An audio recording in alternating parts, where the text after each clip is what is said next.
Lulu was a prostitute, but she never wanted her grandmother to find out. One day, the police raided her brothel and lined up all the girls outside. By pure coincidence, Lulu's grandma happened to walk by.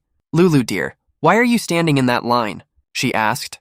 Thinking fast, Lulu said, "Oh, Grandma, the police are giving out free oranges, so I'm waiting for mine." "Well, isn't that sweet of them?" Grandma said with a smile. "I'll get a few myself," and joined the line at the end. A few minutes later, one of the officers began taking down names and details. When he reached Grandma, he stared in disbelief. "Wow. Still going at your age? How'd you do it, old girl?" Grandma replied, "Oh, it's easy, dear. I just take my dentures out, rip the skin back, and suck them dry." A farmer was milking his cow when suddenly, the cow kicked over the pail and spilled all the milk. "That's one," the farmer muttered. Later that day, the same cow broke through a fence the farmer had just finished repairing. "That's two," he said, frowning.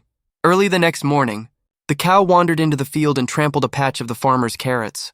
"That's three," the farmer said calmly, then picked up his rifle and shot the cow dead.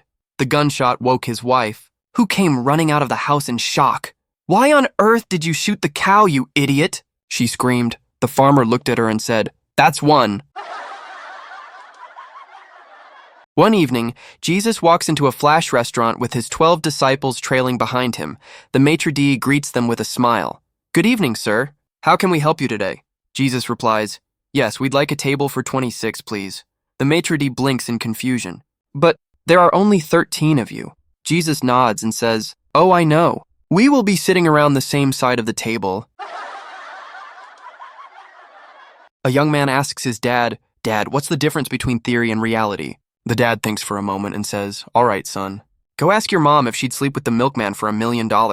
A few minutes later, the boy comes back and says, "She said yes."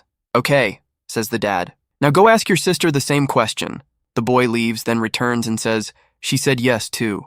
The dad nods and says, "Well, son, in theory we're sitting on $2 million, but in reality we're living with a couple of whores."